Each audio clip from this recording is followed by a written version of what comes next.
a far paura in Veneto. Dopo 2 mesi la curva dei ricoveri torna a salire. Nuovi e gravi ingressi recenti nelle terapie intensive. Siamo preoccupati dall'allarme di Zaia e il DG Flor. Troppi assembramenti, si abbassa la guardia. Caso acquisti vaccini, il direttore generale della sanità, documentazione completa al NAS, nulla da nascondere, 8 proposte, a 2 la regione ha chiesto i lotti, 1 non ha risposto, il secondo si è detto non in grado di assicurare la fornitura. Da Verona a Padova la giornata di protesta del mondo del teatro e dello spettacolo, fermo da un anno, la rabbia, abbiamo resistito ma vogliamo dignità. Incidente mortale nel pomeriggio lungo l'A22 all'altezza di Nogarole, automobilista si schianta contro un tir, vettura distrutta, l'autostrada chiusa, traffico paralizzato. A Verona dura risposta di procura e polizia alle scorribande di una baby gang dopo l'ennesimo pestaggio ai danni di una 19enne, 17 adolescenti indagati e perquisiti. Politici, amministratori e la sua gente, il commosso addio di Carmignano di Brenta al sindaco Alessandro Bolis, è scomparso a 43 anni per un tumore, applausi all'uscita del feretro. A Treviso inaugurato in un negozio del centro città un nuovo punto allattamento per le mamme con bimbi in tenera età, utile ai trevigiani e ai visitatori.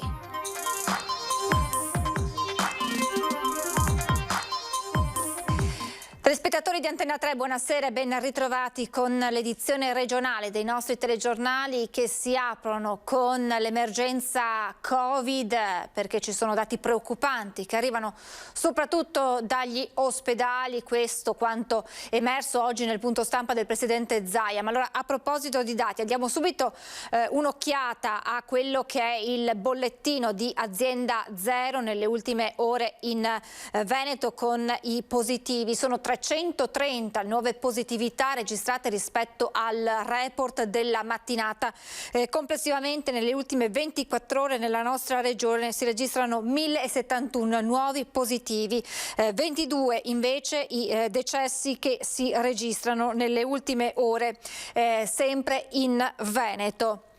Questo dunque il quadro a questa sera, ma il Covid, come detto, torna a far paura. Dopo quasi 2 mesi di calo dei ricoveri, infatti nelle ultime 24 ore si è registrato un nuovo aumento della curva delle persone che sono arrivate nei reparti in area non critica e in terapia intensiva. Dal 1° gennaio al 22 febbraio c'è stato calo. Oggi c'è un più 46, io lo guarderei con attenzione questo dato, che ci preoccupa, è il primo giorno di risalita. Questo è un segnale che non ci saremmo assolutamente aspettati, perché già da subito c'è un numero maggiore di pazienti in terapia intensiva, c'è un numero di nuovi ingressi superiore di dimissioni e sono ingressi da malattia recente. Dagli ospedali ci sentiamo dire che arrivano pazienti direttamente da casa abbastanza impegnativi. Il virus torna a far paura. Dopo quasi 2 mesi di calo, oggi tornano a salire i ricoveri in area non critica e in terapia intensiva, pazienti che in alcuni casi giungono in ospedale in condizioni preoccupanti. 46 persone in 24 ore sono tante, è un primo campanello d'allarme per il direttore generale Flor.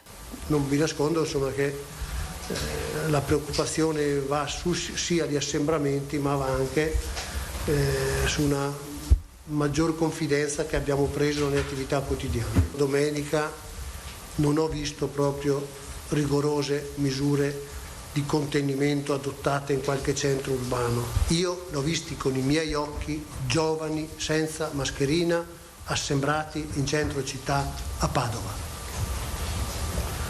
Un disastro. Questi portano a casa la malattia e ammalano i loro parenti a casa. Nelle prossime ore ci saranno degli incontri tra i presidenti di regione e poi tra i governatori e i ministri Gelmini e Speranza. E si capisce sempre di più da tutti gli studi che il ruolo fondamentale ce l'abbiamo noi cittadini nella protezione. Questo io spero sia quello che entra poi nel DPCM come filosofia, perché capite che se il Covid, l'unica misura che abbiamo per il Covid per fronteggiarlo sia quella di chiudere tutto, non è che ne sarà un premio Nobel, è un on-off, ma noi non ce lo possiamo permettere. Una delicata convivenza con il virus che rende quanto mai necessaria una maggiore responsabilità da parte dei cittadini in un'ottica di future riaperture, e dal presidente ANCI Veneto Mario Conte la richiesta per i ristoranti di poter riaprire ai clienti anche a cena. Se si possono aprire a mezzogiorno per la proprietà transitiva è vero che si possono aprire anche la sera, con la prenotazione, rispettando le linee guida. Non deve passare il principio secondo il quale se apro vuol dire che è finita.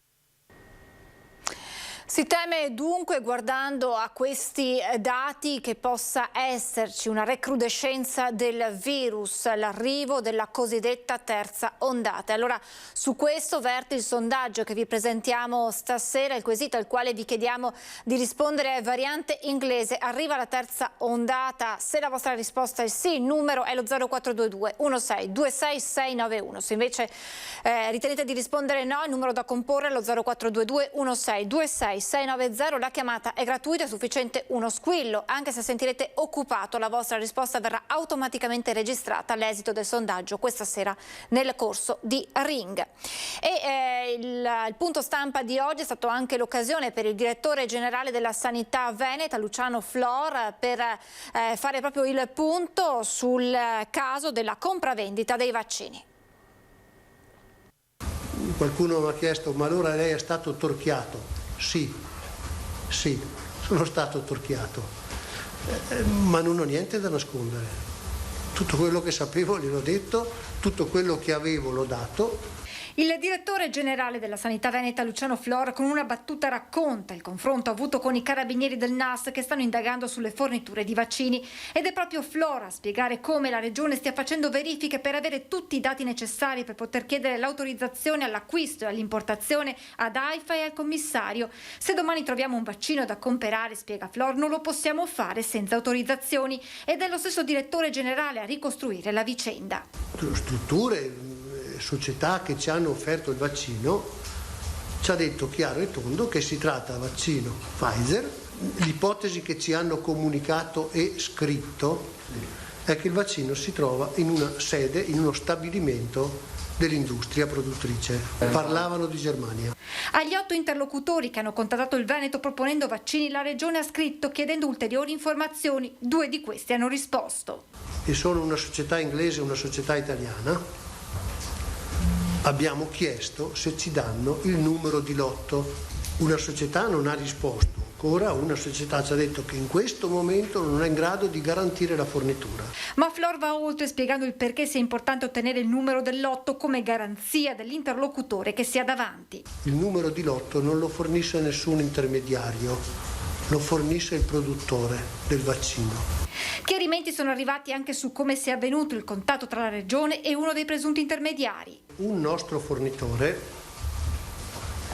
un fornitore che in primavera ci ha fornito mascherine FP3, ci ha fatto sapere di essere in grado di fornirci vaccini.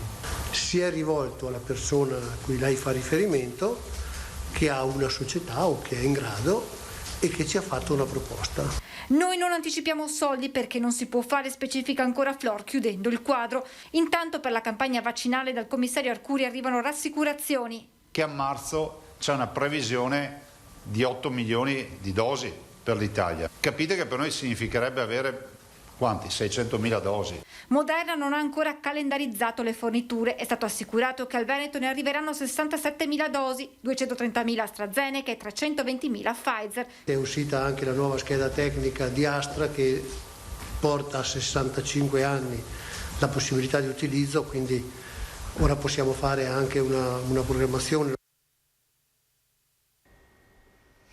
Da Verona a Padova, quella di oggi è stata la giornata di protesta del mondo del teatro e dello spettacolo, fermo da un anno. La rabbia degli operatori: abbiamo resistito, ma vogliamo dignità. La luce che torna a illuminare i teatri ancora chiusi, le maestranze dello spettacolo che in tutta Italia scendono in piazza per rimarcare che oggi, 23 febbraio, è un anno che il settore è fermo a causa del Covid. Verona alle 10 del mattino, sullo sfondo l'Arena, palcoscenico conosciuto in tutto il mondo e desolatamente vuoto. Motore della manifestazione le 3 principali sigle sindacali, CGIL, CISL e UIL, che coinvolgono anche il sindaco Federico Sboarina. Ristori pochi e scarsi in questo lungo anno di stop che rischia di far perdere al territorio realtà culturali consolidate, traino anche del mondo turistico e di far piombare nella disperazione imprenditori e dipendenti, come è accaduto nel Padovano, dove un 41enne si è tolto la vita.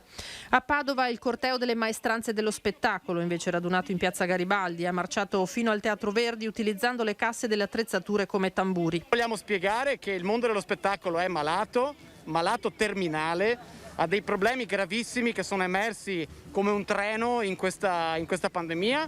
I problemi sono il lavoro nero, lo sfruttamento, i turni, la mancanza di tutele, e chiediamo alla città, alla regione e al governo che si muovano nell'aiutarci a riscrivere le regole di un gioco al quale non vogliamo giocare mai più.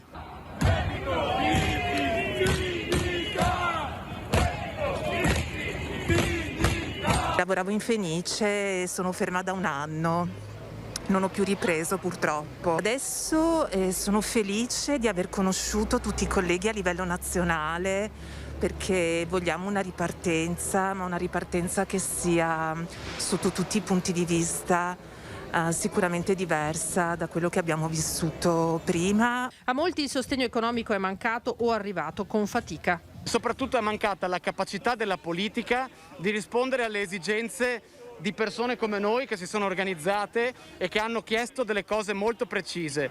Alle nostre domande non sono seguite risposte adeguate e siamo qui per chiedere velocità e pragmatismo. E sempre a Padova, in un palco vuoto del Gran Teatro Geox, si è celebrata una triste festa di compleanno, quello proprio degli spettacoli fermi da un anno.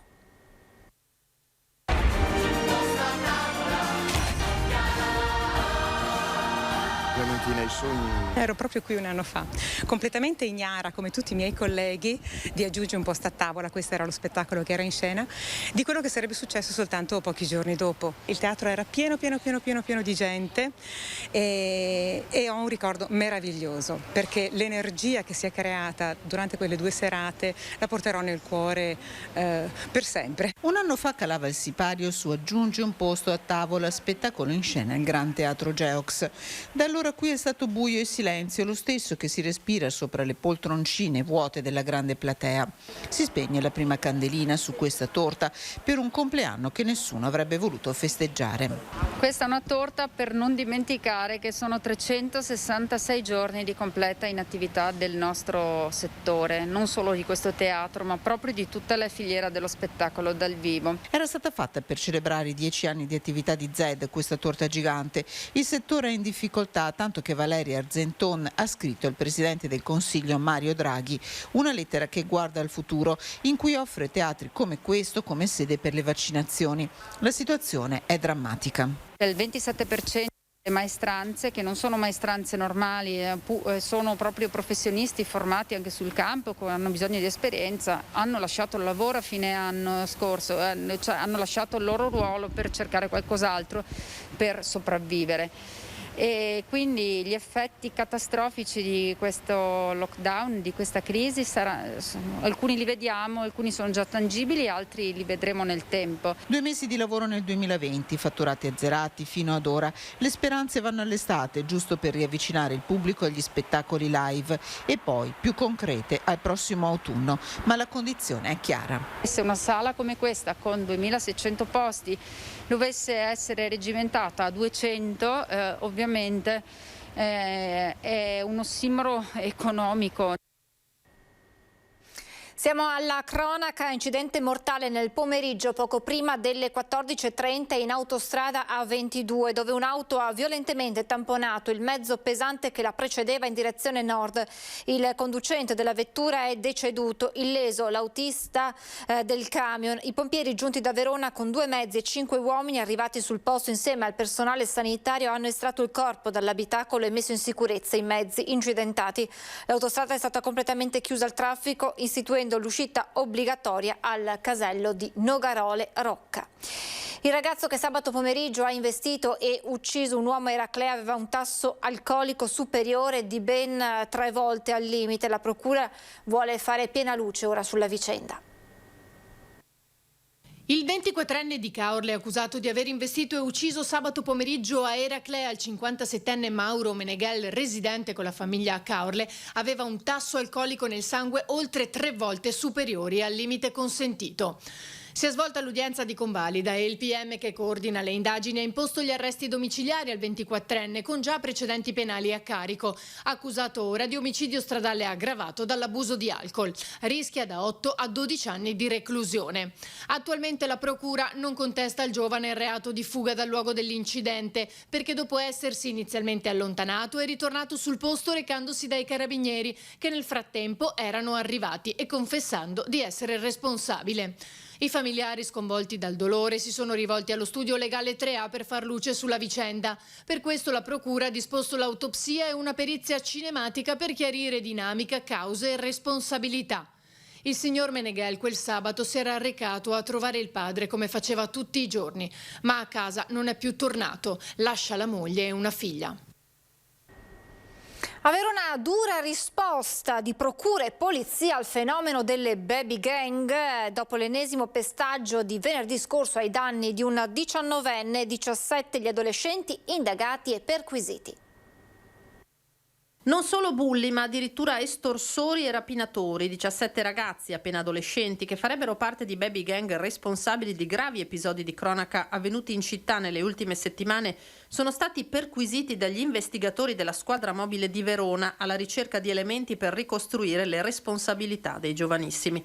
Coordinati dalla Procura della Repubblica di Verona e da quella per i minorenni di Venezia, gli agenti hanno eseguito le perquisizioni nelle abitazioni dei 17 indagati, membri, stando alle informazioni in possesso della mobile, delle bande autrici di diverse rapine, un'estorsione, lesioni e porto senza giustificato motivo di strumenti riproducenti armi, reati questi commessi a Verona tra il settembre del 2020 e il gennaio di quest'anno.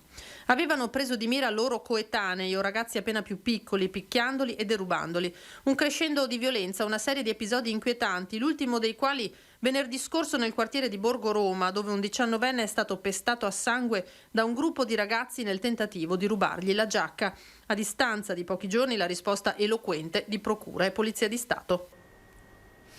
E adesso nel Trevigiano con il caso del papà che ha ucciso il proprio bimbo e poi si è tolto la vita. È fissata per venerdì l'autopsia sul corpicino del piccolo Massimiliano Battaglia. Ieri sera a Castello di Godego il rosario nel parco dove il bambino aveva trascorso ore felici. Ave Maria, piena di grazia, il Signore è con te. In attesa dei funerali che saranno celebrati in forma congiunta per papà e figlioletto, ma per i quali ancora non c'è una data, la gente di Castello di Godego si è riunita ieri sera silenziosamente per la recita del rosario. In molti, anziani, giovani coppie, bambini, si sono radunati all'aperto in quartiere Muson, intorno all'altare allestito in strada, al parroco Don Gerardo Giacometti e soprattutto ai familiari di Egidio Battaglia e del piccolo Massimiliano, con un pensiero a mamma Adriana straziata da un dolore indicibile. Ti affidiamo ora Adriana, il suo cuore, il suo dolore. Sta accanto a lei con la tua consolazione e sostieni insieme a lei anche la famiglia di Egidio.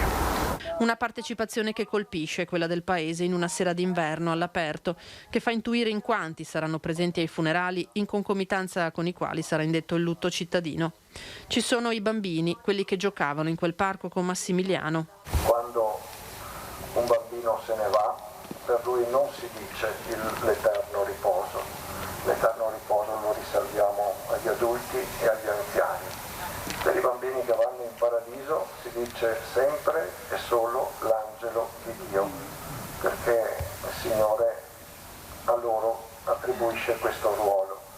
E il piccolo Massimiliano, come questi bambini giocava qui, su questo parco, come ha giocato anche forse il suo papà, adesso gioca nel parco del paradiso. Da lassù, dal paradiso, il piccolo Massimiliano veglia ora su chi deve cercare di andare avanti portando con sé questo bagaglio di dolore. Guarda a tutti noi, guarda ai nonni, guarda alla mamma Adriana e guarda ad ogni bambino sulla terra, perché gli venga concessa sempre quella speranza che ogni piccolo porta con sé. Un Un'operazione della Guardia di Finanza ha portato alla confisca di unità immobiliari ad un bassanese.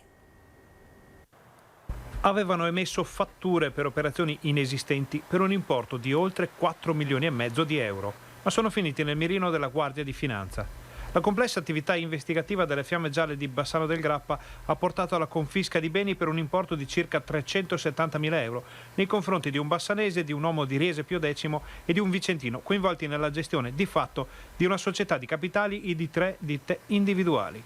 Nei giorni scorsi, in esecuzione delle sentenze emesse dal Tribunale di Vicenza, divenute irrevocabili e che hanno disposto la condanna dei 3 imputati, la Finanza ha dato esecuzione alla confisca in via definitiva da parte dello Stato di 2 appartamenti di pregio e 2 relative pertinenze nel comune di Cassola. Si tratta di beni formalmente intestati a una società in una comandita semplice, ma in realtà nella disponibilità di una delle persone coinvolte. Dolore e commozione a Carmignano di Brenta, oltre 1500 persone hanno preso parte ai funerali del sindaco Alessandro Bolis, morto dopo una lunga malattia.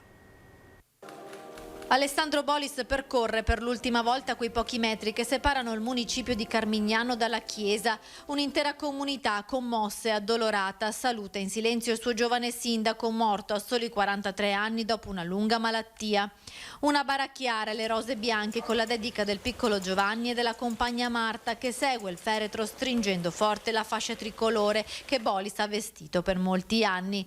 C'è tutta Carmignano nel sagrato della chiesa, affacciata ai balconi, gli occhi tristi e arrossati dal pianto. Quando si è diffusa la notizia della morte del nostro sindaco, il dolore è entrato in tutte le case del nostro paese, ha detto il parroco, ricordando la forza di Bolis nell'affrontare la malattia. In chiesa molte autorità, il presidente del Veneto Luca Zaia, assessori regionali, politici, ma è la moglie Marta a ricordare il grande impegno del suo Alessandro per la comunità. Carmignano è stato fortunato ad averlo. Per me e Giovanni è stato un privilegio. Ci ha insegnato il valore dell'abnegazione, l'importanza del gioco di squadra e di quanto la lealtà di cui camminare di fianco non possa essere un valore negoziabile, mai. Sei stato un sindaco per missione, un padre, un compagno di vita stessa. Mi hai fatto amare una terra che non era mia e mi hai sempre fatto sentire a casa. Un esempio di buona amministrazione e di coraggio per il presidente di ANCI Veneto, Mario Conte. Per noi sei stato un esempio. Ci hai insegnato che anche davanti alla malattia tu hai saputo mettere la tua famiglia e la tua comunità. Tu hai indossato questa fascia nel migliore dei modi. Mi rivolgo alla comunità di Carmignano, siate orgogliosi del vostro sindaco.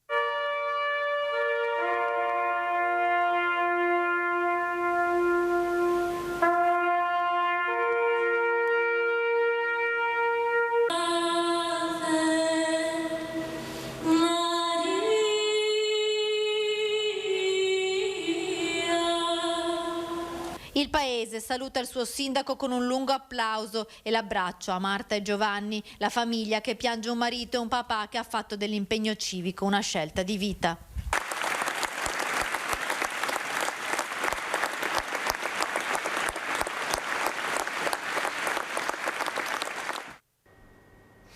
Voltiamo pagina. A Treviso è inaugurato in un negozio del centro città un nuovo punto allattamento per le neomamme. Nuovo baby pit stop in città, il taglio del nastro in un punto vendita della centralissima piazzetta della Torre, a 2 passi dal comune, da Calmaggiore e da Piazza dei Signori. Promosso da Cassugana e dall'Unicef, permette ai genitori con bimbi piccoli di sostare per l'allattamento o il cambio del pannolino. Un servizio utile sia ai trevigiani che ai turisti che ci si augura tornino ad affollare la città. Noi con Unicef abbiamo iniziato quasi 1 anno e mezzo fa questo percorso per valorizzare, promuovere, mappare tutti i baby pit stop, i luoghi che a Treviso offrono servizi per le famiglie con bimbi da 0 a 3 anni. Allattamento, angoli scaldapappa, angoli dove poter far giocare i bambini, il cambio del pannolino, quindi accogliere gratuitamente le famiglie, le mamme, i papà in questa delicata fase della loro vita. Tra centro storico e quartieri i punti allattamento sono già 30 a Treviso. Nelle attività aderenti sono stati creati ambienti attrezzati e protetti con comode sedie e fasciatoi per cambiare i bambini. Il bambino è il nostro futuro. Quello che oggi è un bambino sarà un adulto da grande ed è quello che porterà avanti tutto il mondo, se vogliamo. Poi l'UNICEF è antica, è una delle prime associazioni umanitarie. Il punto di allattamento rispecchia quella che è la Convenzione dell'infanzia e dell'adolescente, che è stata emanata nel 1989. È giusto che anche nel cuore di Treviso ci sia questo Baby Pit Stop. Siamo in chiusura, vi ricordo questa sera alle 21:15 l'appuntamento con Ring, ospiti Rachele Scarpa del Partito Democratico, Paolino Barbiero della CGIL, Marco Bonet, giornalista del Corriere del Veneto, e ancora Filippo Lazzarin della Lega, Tommaso Razzolini di Fratelli d'Italia e Roberto Alverà, presidente degli albergatori di Cortina. È tutto, vi lascio le previsioni del tempo, grazie per averci seguito e buona serata.